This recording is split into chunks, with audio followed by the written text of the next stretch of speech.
Okay, good morning. Today's daf is Yoma, daf Pei Beis, Yoma 82.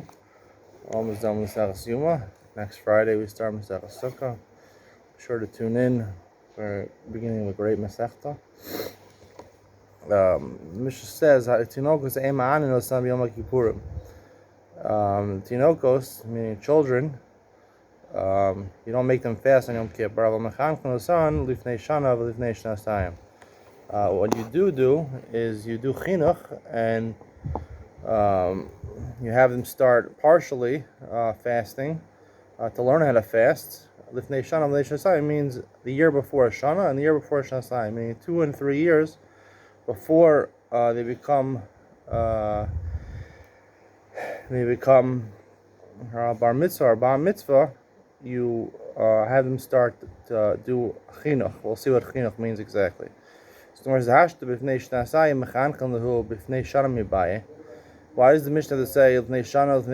if you do it 2 years before, 3 years before, certainly you do it 2 years before. If you're a person who's a sickly person, the child's a sickly child, so then you do it before 1 year, meaning 2 years before. If you're a healthy child, then you do it 3 years before. Amar Rav Huna, bein chet uvein tet mechanech l'sel neshos. Once you're 8 years old and once you're 9-year-old. So then there's chinuch l'shos. The Gemara explains later, chinuch l'shos means that if the child normally eats his first meal of the day at 9 o'clock in the morning, you push it off till 10 o'clock in the morning. So if he's a healthy child, he starts doing this chinuch at 8 years old. We're talking about a girl here. We'll see we're talking about a girl. And if she's not a healthy child, she's a sickly child, and she starts at 9 years old.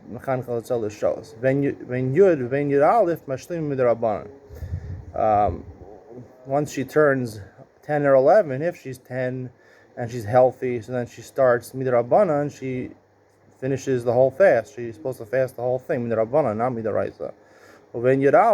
And when she's 11 and she's a sickly child, then she's mashlim midrabanan. And it doesn't matter whether you're healthy or whether she's healthy or she's not healthy. You have to fast from the Torah because she's already a bar mitzvah. She has to fast the whole fast. Rav Nachman adds in for a boy. Rav Nachman Amar bein ted ben yud mechanech l'sel l'shos. If he's healthy boy, so then at 9 years old he does his chinuch l'shos. Ben yud, and if he's not healthy, he's sickly. What exactly does it mean he's not healthy? Nowadays it means that he needs help with physical therapy, occupational therapy, speech therapist, anything. They find all the problems with the children nowadays. So you have one of those problems, I guess you're called sickly. I'm joking. I hope that's not the definition of the Gemara.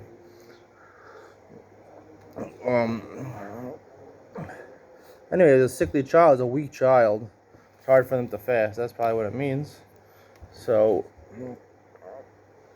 Rav Nachman says that if he's 9 years old, he's healthy, he does chinuch for the shos, and 10 if he's sickly.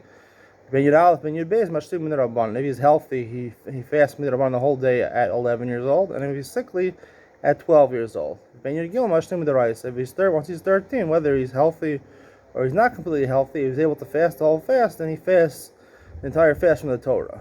Betino. We're talking about a male, a boy. Rabbi Yochanan Amar Hashlama d'Rabbanan Lega. He says there's no such thing as fasting the whole day midrabanan. You only start fasting the whole day midoraisa when you turn 12 for a girl and 13 for a boy. Ben Yud Ben Yud Aleph Mechanech l'sel l'shos. If there is chinuch l'shos, that's if you're healthy, you start at a girl starts at 10, and if she's not healthy, she starts at 11. Ben Yud Beis mashlim midaraisa, and the girl would be mashlim midaraisa. She would finish the fast midaraisa once she's 12. Tanan, Mishnah says hatinokos in ma'aninos, so osan. You don't make them fast. It says before a year and before 2 years, meaning before 2 years before and 3 years before. 2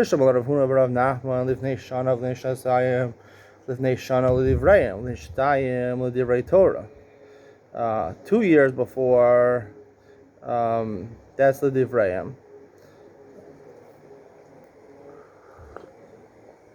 2 years before the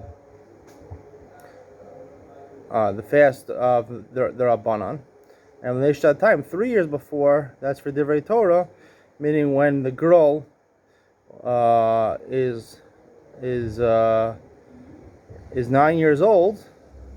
So then it's 2 years before she's gonna fast. The sick child is gonna fast. Is gonna be mashlim midrabanan, and 3 years before they're gonna be mashlim d'oraisa. Rabbi Yochanan kasha. According to Rabbi Yochanan, it's a kasha because he says there's no such thing as 3 years before. It only starts, the whole concept only starts 2 years before. Amar Rabbi Yochanan, my shana ushnasayim samach l'pirkan. He says when it says lifnei shana l'nei shasayim, it doesn't mean before a year and before 2 years. I mean, it doesn't mean 2 and 3 years. It means 1 and 2 years before their pirkon, and that's mechan kan l'shos, depending whether you're a chol or a bari. Tashma, the Tani Rab Bar Shmuel, tinoko zeh ma'an lo sam yom kippurim, mechan kan l'san l'shana oshtayim samach l'pirkon. So this brisa says 1 or 2 years. It doesn't say lifnei shana lifnei shasayim. Bishlam Rabbi Yochanan nicha, because he says the whole thing starts only 1 and 2 years before your bar mitzvah or bar mitzvah. El Rav Huna, Rav Nachman kasha. According to them, it's a kasha because seemingly chinuch means chinuch l'shos. As Rabbi Yochanan said, my chinuch nami is gani hashlama. Meaning, there's chinuch could be called also l'shos. It could also be called hashlama. Is also getting ready to fast the whole midoraisa. You fast midorabanan the whole time. Mikar l'chinuch hashlama, and that would make sense according to Rav Nachman or Rav Huna, because they would say that 1 and 2 years before you do a chinuch of hashlama. If you're a bari, you do it 2 years before, and if you're a chola, you do it 1 year before. Mikar l'chinuch hashlama is hashlama really called chinuch? V'atani ezel chinuch hayrag yalechol b'shtei shos ma'chinos al l'shalosh b'shalosh ma'chinos al ba'arba. If he's regularly the child eats at 2 hours into the morning, 8 o'clock in the morning, so you feed him at 9 o'clock. If he eats at 9 o'clock, you feed him at 10 o'clock. That's what chinuch is, not hashlama. Amar Rabba Barula, trei chinuch have. There's 2 types of chinuch. There's chinuch l'shos, and there's chinuch also of hashlama. Mishnah says, Ubra shehiricha, a pregnant woman that smelled a food and she started craving it on Yom Kippur, machilin osa achetashiv nafsha. You give her the food because it's dangerous for the baby, maybe even dangerous for the mother if she doesn't eat. She has a craving on Yom Kippur, so you give her the food until it restores her equanimity. If he's a sick person and is pikuach nefesh over here, so then you give him as much food as the bikin, as the experts, the doctors, the professional doctors say. You give him as much food as he needs. Let's say there's no expert doctors over there. Then we have to rely on him, because the Gemara says that Lev Yodei Amaras Nahash. The person really knows how he's doing. He himself knows better, maybe even better than doctors sometimes. So then, if there's no doctors to rely on, then you give him basically until he says he had enough. Tana Rabbanan. Ubra she'ericha basar kodesh or basar chazir. Let's say she's pregnant. This is not necessarily talking about Yom Kippur, and she smells kodesh meat, meaning karbonos, so basar chazir or pig, pork. Tochven la kush berotev manichan la alpia. And she has a craving for this food. If she doesn't have it, a woman who's pregnant has a craving. It's dangerous. She doesn't get what she needs. For all those men who have wives that have been pregnant, you understand they have these cravings. They need that Snapple, they need that sushi. You gotta get it for them. Part of life, right? All these benefits these pregnant ladies get, huh? Alright. Some people, their wives are pregnant, they have to take over the whole house. They have to cook, they have to clean, take care of the children, and also earn a parnasa. So good luck.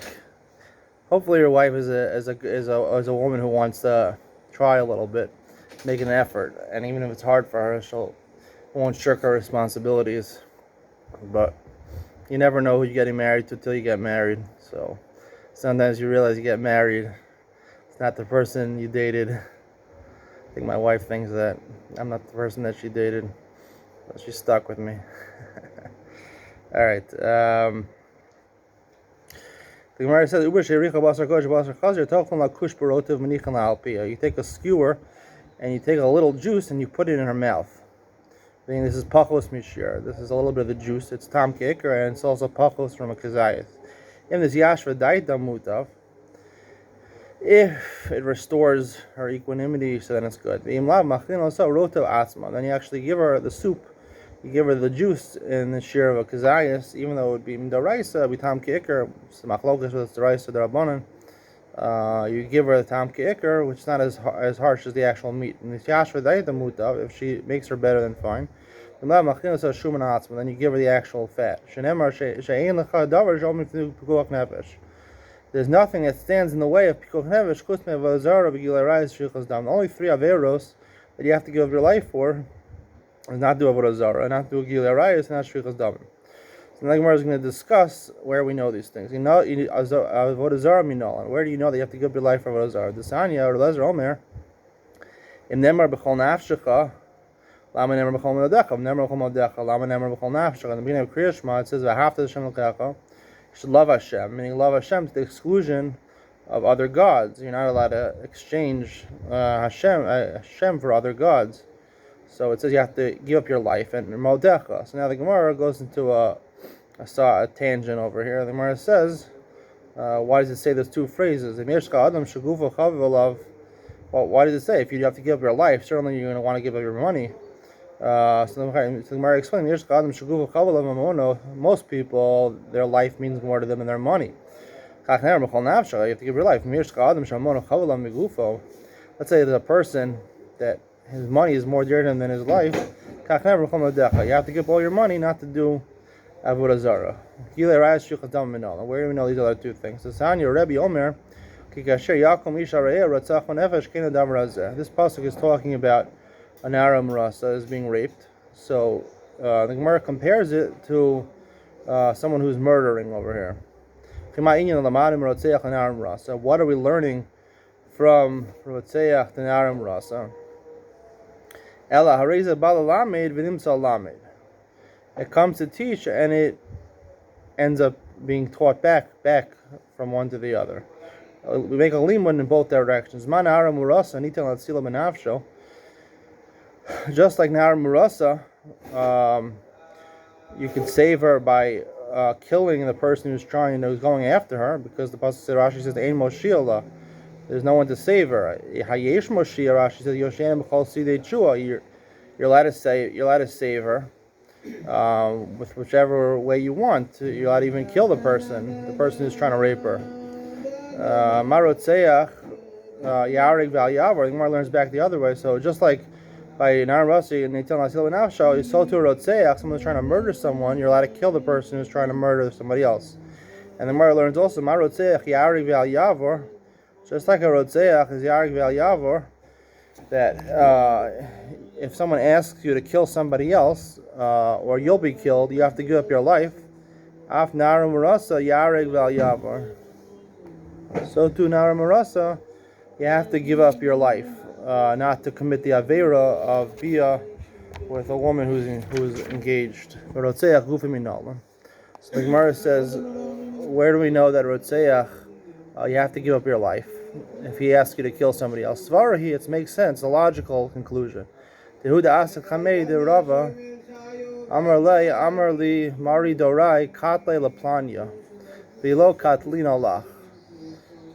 He said, the governor, the mayor there said, either you kill this person or I'm going to kill you. Amar li Niktalech Velo Tiktul. He said, you should be killed yourself and don't kill the other person. My chazis Adama Didech Sumak Tfei, Dilma Dama Dehu Gabra Sumak Tfei. He says, who says that your blood is redder? Who says that you deserve to live more than your friend? Rashi explains the idea is that normally that pikuach nefesh learns out of a pasuk of Echai Bahem, that it's more important life than doing an aveira. But when someone's life is going to end up being wasted, someone's going to die, either you or your friend, so you who says to say your blood is greater. You could have said that the explanation, I think other Rishonim say, is that it's kum ve'eseh, that there's a difference in kum ve'eseh and shev al tasa, that the problem is that you have to get up and kill the other person. So kum ve'eseh wouldn't be included in v'chai b'hem. That's what Rashi explained. By Nar Maraso also, it only applies by a man. It says by Nar Marasa, Yarig val yavar lashon of zachar. The man has to give up his life rather than be together with a woman who's betrothed, who's engaged, whatever, betrothed from the art scroll. But a woman wouldn't, because Rashi says she's karka olam, she doesn't assist in it, she's not doing anything, so then you don't have to give up your life. The nafkamina between those two explanations would be, let's say the mayor said to the guy, choose, either you die or he dies, and you don't have to kill him. He's going to kill either you or him. So then, according to Rashi's explanation, it would still say you have to get killed. But according to the explanation of kum ve'eseh, you're not actually have to kill. So then maybe your life comes first, and that really would make sense, because the Gemara says v'chai b'hem, that hayecha kodmim, we paskin that if you're in a midbar with somebody else, there's only one bottle of water to drink, and one of you is going to die. You take the water, you don't give it to your friend. Chayecha kodmim, your life comes first. So we do see that your blood is more red than your other blood. The only difference over here is that you have to get up and do the aveira and kill him. That's the problem over here. According to Rashi, I need another explanation. Hayu ubra de archa. There was a certain lady that she smelled food that she craved on Yom Kippur. Asul kamei the Rebbe, Amar huzil lachushula the Yoma de Kippurihu. Go whisper her that Yom Kippur, maybe it'll abate the craving. Lachushula v'ilchasha. They whispered to her it's Yom Kippur, and she accepted it, and her craving went away. Kari alech aleh b'terem etzracha v'beten yidaticha. Before I created you in the womb, I already knew you. Meaning, nafak mina Rabbi Yochanan. The child that was born is Rabbi Yochanan. He ubra the archa. There was another lady that smelled a tavsha, smelled food on Yom Kippur. She wanted to eat it. He said, go whisper at Yom Kippur. She didn't accept it. She still had a craving. Rashi says, that you became a zar, you became distant from Hashem. Rishayim becomes distant from Hashem even in the womb. And the child that was born was this person named Shapsai, who violated a halacha and says about Basra, you're not allowed to hoard fruits, because then it makes the price go up. People hoard fruits, there's only a limited amount of fruits, you could sell it for a much greater price. So this guy, Shapsai, he actually hoarded fruits. He was over on this Gemara. And there was a simon when he was already in his mother's stomach that he was going to be a Rasha. I had a discussion last night with my wife about having an alter ego. What's an alter ego? Alter ego is, the classic example, or two examples are Jekyll and Hyde. If you're familiar with Robert Louis Stevenson, Dr. Jekyll and Edward Hyde. He was a doctor, an upstanding doctor, a good person, but he took some potion and he changed it to a guy who actually beat someone with his cane. An old man, he took the cane, he beat him up. He was a Russia. And, also Superman, Clark Kent, the newspaper reporter. Two examples of alter egos. Is there such a thing or not such a thing? I had a discussion with my wife and my mother-in-law. They both claim that it doesn't exist according to Judaism. It's a Freudian concept. No such thing. You do tshuva, you make yourself better. Of course, you do averas, you're human beings. No one's complete tzaddik, but you have to do tshuva. I wanted to argue that there was such a thing as an alter ego, and there's two parts to a person. There's the I and there's the me. The I is the good person, the upstanding person. The me, it's all about me. That phrase, all about me. Sometimes it should be all about you. You don't always have to be a tzaddik. You don't have to be a fair person, a good person. Sometimes you act like an animal. You have to do it within restraint and only at the right times. But everyone has an alter ego, and it's not something you should dismiss.